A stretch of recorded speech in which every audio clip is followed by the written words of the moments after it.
విజయశ్రీ గారు నమస్కారం అండి. నమస్కారం శ్రీలక్ష్మి గారు. మనం లలిత మహాయజ్ఞంలో 99వ నామానికి వచ్చాం. మనం 99వ నామానికి వచ్చేసామండి. 99వ నామంలో విశేషం ఏంటండి? 99వ నామంలో విశేషం అమ్మవారి యొక్క రూపము ఎవరికి అందంది, ఆవిడ పరతత్వం కూడా ఎవరికి అందనిది.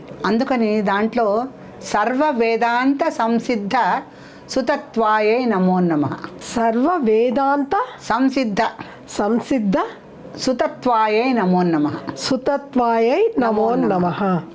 అమ్మవారు సర్వ వేదాంత సంసిద్ధ అంటే మనకి చూడండి, అన్నమాచార్య కీర్తనలు కూడా సిద్ధమంత్రమా అని వస్తుంది.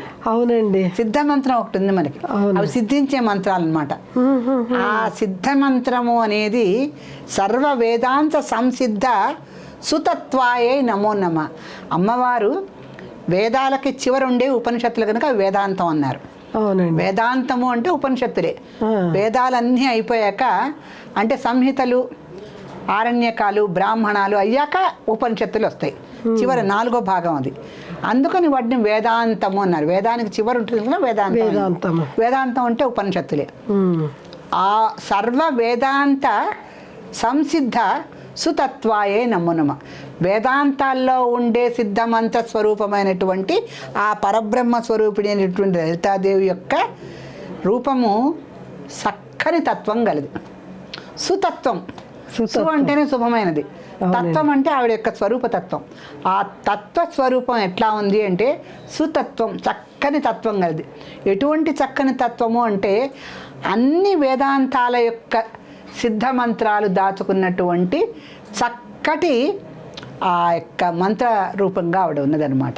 అంటే సుతత్వం అంటే తత్వంలోనే ఆవిడ యొక్క స్వరూప స్వభావాలన్నీ దాగి ఉంటాయి. ఎటువంటి తత్వం గలది శ్రీ లలితాదేవి శ్రీమాత అంటే వేదాంత సిద్ధమంత్రాలన్నీ దాచుకున్నటువంటి తత్వము గల నితాంత సచ్చిదానంద స్వరూపాయే నమో నమః అని వస్తుందే మనకి మంత్రం. ఆవిడ అలాగే సర్వోపనిషదుత్కృష్ట శాంతతీత కళాత్మిక లలితా శాస్త్రంలో వస్తాయి. సర్వ ఉపనిషత్తుల యొక్క సారమే అమ్మవారు. వేదాంత వేద్య అని వస్తుంది, వేద్య అని వస్తుంది అమ్మవారికి. ఇవన్నీ అంటే అసలు నిజానికి అమ్మవారికిను వేదాలకి కూడా సామ్యం చెప్పకూడదండి శ్రీలక్ష్మి గారు. వేదాలకు అందనటువంటి సుతత్వం కలిది అమ్మవారు. వేదాలు 4 కూడా నడిచెళ్ళి ఆ చింతామణి గృహం ముందర కాపు కాచినాయట. అమ్మవారి తత్వం ఏంటో తెలుసుకుందాం. వేదాలన్నీ నడిచివిడి వేదమాత కదా ఆవిడ. అవునండి, వేదమాతలన్నీ 4 చేతులు. ఆ వేదమాత 4 చేతులతో నడిచెళ్ళి చింతామణి గృహం ముందర కాపు కాసిందట. అనిమాది అష్టసిద్ధులన్నీ చింతామణి గృహం ముందర కాపు కాసినాయట. నవగ్రహాలు, నవనిధులు, సిద్ధులు అందరూ కాపు కాస్తే అమ్మవారి దర్శనం ఎవరికీ లేదు. అందుకనే సర్వ వేదాంత సంసిద్ధ సుతత్వాయే నమో నమః. అన్ని వేదాంతాల యొక్క సిద్ధత్వం సుతత్వంగా కలిగినటువంటిది శ్రీమాత. అంటే ఆ తత్వం వాడిది ఎంత గొప్పదంటే వేదాంత సిద్ధాలన్నీ కూడా ఆ యొక్క మంత్ర రహస్యంలో నిమిడీకృతమై ఉన్నాయి. అటువంటి తత్వం కలదే. అలాంటి తత్వం కలదే అమ్మవారు. కానీ అంత మాత్రాన వేదాలు అమ్మవారిని తెలుసుకున్నాయంటే అది పొరపాటు మాట. వేదాలు కూడా తెలుసుకోలేనటువంటి, వేదాలకి కూడా అందనటువంటి ఆవిడ నితాంత సచ్చిదానంద సంయుక్తాయే నమో నమః. ఆవిడ నితాంతము, సచ్చిదానందము, సత్ చిత్ ఆనందం, ఈ 3 కలిపినటువంటి అద్భుత రహస్యమైనటువంటి అమ్మవారి ప్రకాశాన్ని వేదాలు కూడా పట్టుకోలేవు. అటువంటి అద్భుత స్వరూపం కలిది అమ్మవారు. అందుకని నితాంత సచ్చిదానంద సంయుక్తాయ నమో నమఃలో కానీ సర్వోపనిషదుత్కృష్ట శాంతతీత కళాత్మిక. శాంతి అనేది ఒక కళ అండి.